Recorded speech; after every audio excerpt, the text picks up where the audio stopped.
This is not meant to treat, diagnose, or cure any medical illness.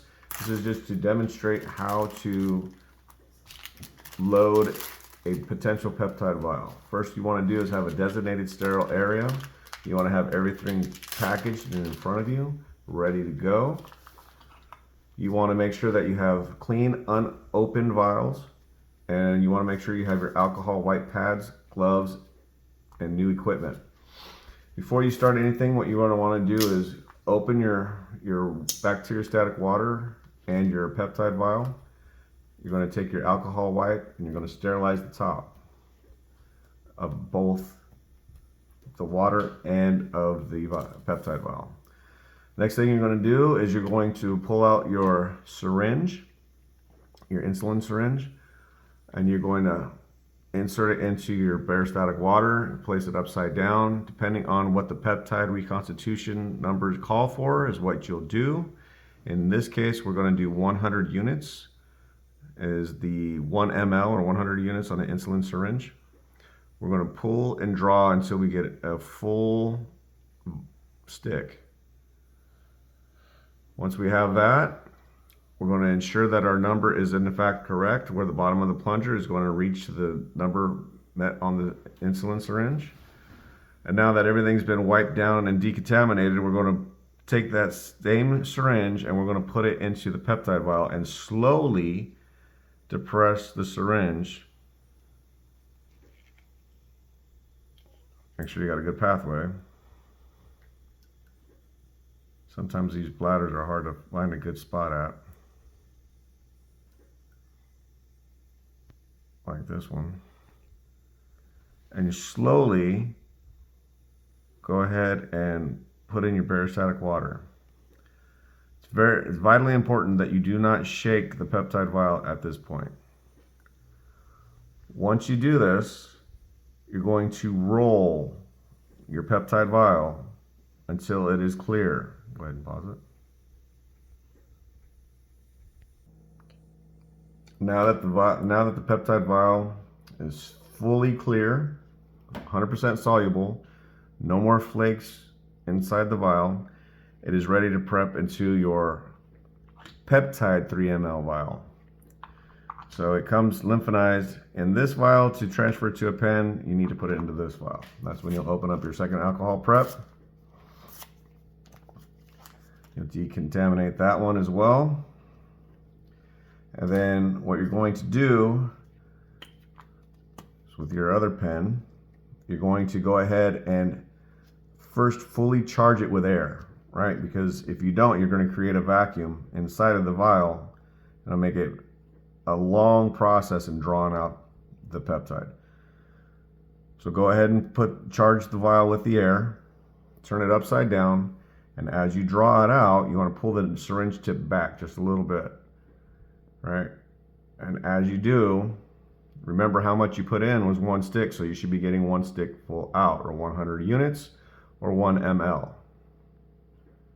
Nice clear fluid. It's not cloudy. It's not discolored. You want to take your time doing this because if you go too fast, you're going to introduce air into it. It's going to make it cloudy. So as you get the draw, it's going to take a little bit of time, even though you put the air in it.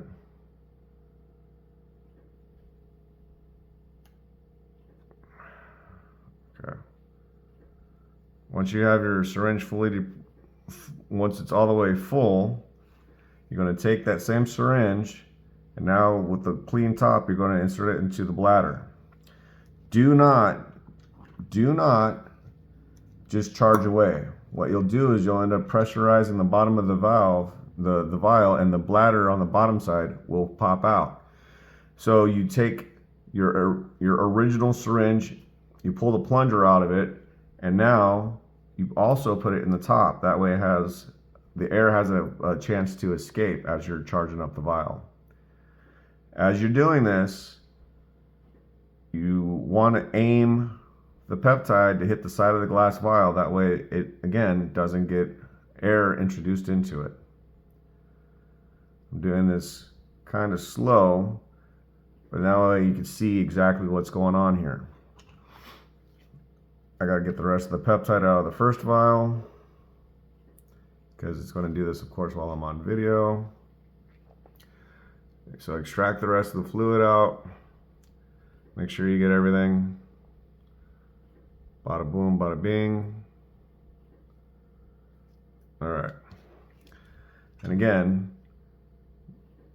go ahead, insert the syringe that has the peptide in it. You want that syringe to go all the way in, while the one that's your vent tube is going to be barely placed at the top, piercing it, so that you don't charge the vent tube with the peptide. Slowly depress it, again aiming for the glass wall. Once you have that all the way out, go ahead and take your syringe that was charging the peptide out, but leave the one to vent it in place. Now, if you don't have a fancy little 3 ml vial holder like my wife bought me here, you can always take the cap that was over the syringe part, and with the vent tube in place, you can press down and start to charge or evacuate the air out of the vial. If you don't have enough, then you take the plunger that you removed, and what you want to do is you want to get it all the way up to the tip to where you don't have any peptide coming into the syringe or vent tube, but then you have no longer airspace. Once you have it all the way charged and you're going to put it into a peptide pen, you're going to take the vial and you're going to slide it right in here. Okay? Once you do that, you're going to take the vial with the metal tip at the top, go up, and then you're going to put the pen together. Once you put the pen together, you should hear a snap. Once you hear the snap, it's ready to go. From that point, you're going to charge the pen. Now there's a piston in here that needs to come all the way to the top, to the bottom of that bladder. You're going to keep on doing this until you see that piston coming up and ready to make contact. As soon as it makes contact, you stop, right? See, there's pressure there. I can't close all the way without pushing. Then you stop. You set your dial to 0, and now your pen is ready to go. Go ahead and stop.